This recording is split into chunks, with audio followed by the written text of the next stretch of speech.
ស្វាគមន៍មកកាន់ម៉ាក់មករំអ្នកគ្រប់ត្រូលសម្រាប់អ្នកមាន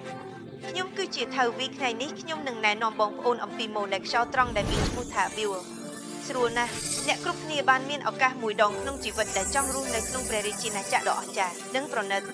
ដើម្បីធ្វើឲ្យសុបិននោះក្លាយជាការពិតមើលបានរួមជាមួយអ្នកសហការក្នុងការបង្កើតម៉ូដែលខ្យល់ View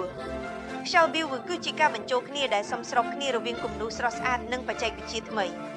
ខ្យល់មានស្លាប5ស្លាបធ្វើពីឈើដែលរចនាឡើងដោយសត្វកង់ស្រស់ស្អាតហើយត្រូវបានរៀបចំយ៉ាងល្អនៅលើចង្ក្រានភ្លើងខាងក្រោមជាជើងចំគៀងធ្វើពីក្រណាត់សូត្រលំនាំគូដោយដៃយ៉ាងស្អាតនៅពេលសម្រាប់អ្នកជាម្ចាស់ផ្ទះអាចមើលទៅលើជញ្ជាំងផ្ទះហើយមានអារម្មណ៍ថាខ្លួនកំពុងរស់នៅក្នុងរឿងព្រេងនិទាននៃព្រះរាជាណាចក្រនោះស្លាប5ស្លាបដែលធ្វើពីឈើ plywood គឺមានគុណភាពល្អដូច្នេះវាអាចប្រើប្រាស់បានយូរផ្នែកដៃស្លាបមានភាពរឹងមាំនិងមានសមត្ថភាពខ្ពស់ដែលបង្កើតការភ្ជាប់យ៉ាងរឹងមាំរវាងស្លាបខ្យល់និងម៉ូទ័រនិយាយអំពីម៉ូទ័រដ៏ខ្លាំងដែលមាន100ឈីបដែកដាំធ្វើឲ្យខ្យល់ដំណើរការបានល្អក្នុងរយៈពេលយូរ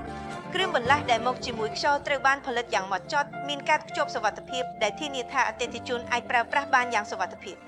នៅពេលមិនបានដំណើរការខ្យល់ View ស្រដៀងនឹងភ្លើងចុះបុរាណមួយដែលមានសោភ័ណភាពភ្លើងដែលប្រើសម្រាប់ខ្យល់មាន5បន្ទះ E14 ដែលមានភាពងាយស្រួលណាស់ភ្លើងភ្លឺឡើងបញ្ចេញពន្លឺតាមរយៈចង្ក្រានភ្លើងសូត្រដែលធ្វើឲ្យគំនូរស្រស់ស្អាតលើជញ្ជាំងភ្លឺស្រទាប់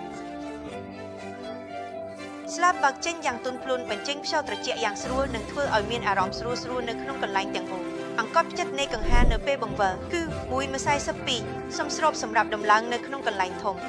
ម៉ូដែលខ្យល់ View ត្រូវបានអតិថិជនស្វាគមន៍សម្រាប់កន្លែងប្រណិតដោយសារសមត្ថភាពប្រើប្រាស់ប្រសិទ្ធវាធ្វើឲ្យមានការតុបតែងទន់ភ្លន់និងខ្យល់ត្រជាក់ប្រសិទ្ធខ្យល់ View មានមោទនភាពក្នុងការធ្វើជាម៉ូដែលខ្យល់តុបតែងល្អសម្រាប់ផ្ទះរបស់អ្នកមកជួបមើលដើម្បីស្គាល់អារម្មណ៍នៃម៉ូដែលអំណោយ Violon គេដើម្បីអាចស្គាល់អារម្មណ៍នៃខ្យល់លើកទឹកចិត្តនៃម៉ូដែលអំណោយ Violon